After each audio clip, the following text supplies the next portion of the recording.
हिंदू शास्त्रों के अनुसार भगवान राम विष्णु के मानव अवतार हैं। इस अवतार का उद्देश्य मृत्यु लोक में मानव जाति को आदर्श जीवन के लिए मार्गदर्शन देना है। श्री राम के जीवन को विशेष रूप में प्रस्तुत करती है रामायण। और बता दें, रामायण में 7 कांड माने जाते हैं, जो कि कुछ इस प्रकार है कि बालकांड, अयोध्याकांड, अरण्यकांड, सुंदरकांड, किष्किंधाकांड, लंकाकांड और उत्तरकांड।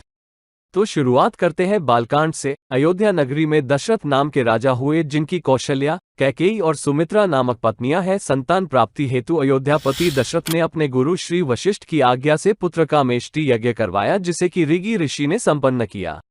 भक्तिपूर्ण आहुतियां पाकर अग्निदेव प्रसन्न हुए और उन्होंने स्वयं प्रकट होकर राजा दशरथ को खीर एवं पायस दिया, जिसे कि उन्होंने अपनी तीनों पत्नियों में बांट दिया। खीर के सेवन के परिणाम स्वरूप कौशल्या के गर्भ से श्री राम का, कैकेयी के गर्भ से भरत का तथा सुमित्रा के गर्भ से लक्ष्मण और शत्रुघ्न का जन्म हुआ।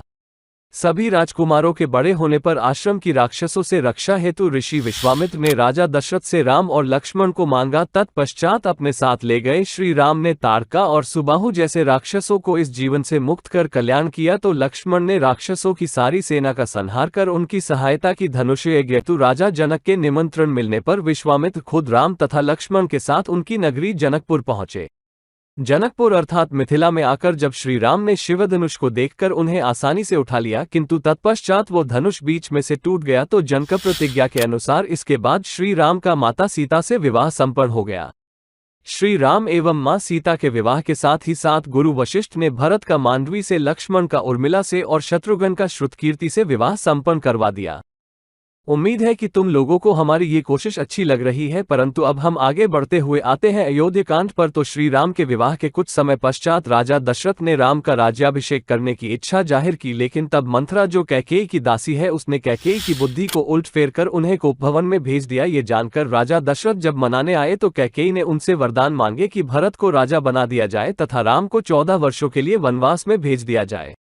श्री राम ने ये जानने के उपरांत बिना किसी प्रकार के हिचकिचाहट एवं बिना किसी वाद विवाद के अपितु वन में जाना खुशी खुशी स्वीकार कर लिया। श्री राम के साथ माता सीता और लक्ष्मण ने भी वन चलने हेतु प्रस्थान किया। इसके पश्चात प्रयाग पहुंचकर श्री राम सहित तीनों ने भारद्वाज मुनि से भेंट की तथा इसके उपरांत वे वाल्मीकि ऋषि के आश्रम पहुंचे और उनके साथ हुई मंत्रणा के अनुसार श्री राम, माता सीता एवं लक्ष्मण जी चित्रकूट में निवास करने लगे। अयोध्या में पुत्र के वियोग के कारण महाराज दशरथ का स्वर्गवास हो गया, जिसके पश्चात भरत और शत्रुघ्न को उनके ननिहाल से बुलवा लिया गया। वापस आने पर भरत को अपनी माता कैकेयी की कुटिलता हेतु ज्ञान प्राप्त होते ही बहुत आघात पहुंचा एवं भरत ने अयोध्या के राज्य को अस्वीकार कर श्री राम को मनाकर वापस लाने के लिए समस्त स्नेहीजनों के साथ चित्रकूट चलने का निर्णय लिया। भरत तथा अन्य सभी लोगों ने श्री राम के सामने वापस अयोध्या जाकर राज्य पर राजा की तरह जीवन व्यतीत करने की विनती की, किंतु श्री राम ने पिता की आज्ञा पालन करने और रघुवंश की रीति निभाने के लिए इसे अमान्य कर भरत को राज्य संभालने को कहा। परंतु भरत अपने स्नेही जनों के साथ श्री राम की पादुका को साथ लेकर वापस अयोध्या की तरफ रवाना हुए। उन्होंने भ्राता राम की पादुका को राज सिंहासन पर विराजमान किया तथा स्वयं नंदीग्राम में निवास करने लगे, जिसके साथ शुरुआत होती है अरण्यकांड की। तो कुछ काल के पश्चात श्री राम सहित तीनों जनों ने चित्रकूट से प्रस्थान किया तथा उन्होंने अत्रि ऋषि से भेंट कर वहां से आगे की ओर प्रस्थान कर शरभंग मुनि से भेंट की। शरभंग मुनि केवल श्री राम के दर्शन की कामना से वहां निवास कर रहे थे, किंतु श्री राम सहित वे और आगे बढ़े एवं पथ में सुतीक्ष्ण, अगस्त्य आदि ऋषियों से भेंट करते हुए दंडक वन में प्रवेश किया, जहां पर उनकी मुलाकात जटायु से हुई।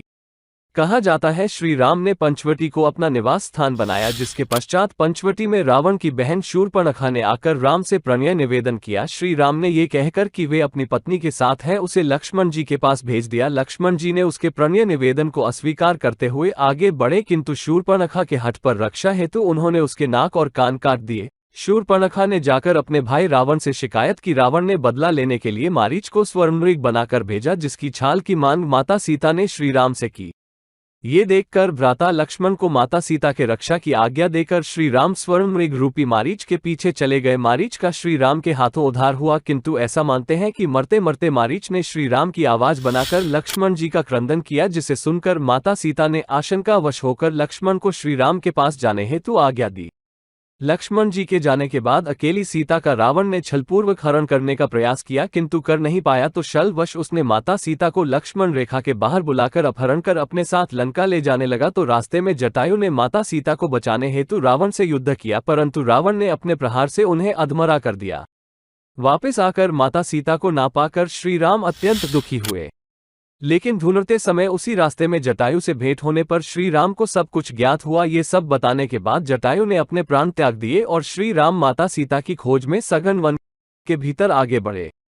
रास्ते में राम ने दुर्वासा के शाप के कारण राक्षस बने गंधर्व कबंध का उद्धार किया एवं शबरी के आश्रम पहुंचकर उनके द्वारा दिए गए जूठे बेरोन को बड़ी निम्रता पूर्वक स्वीकार किया। इस प्रकार श्री राम वन के अंदर आगे बढ़ते गए।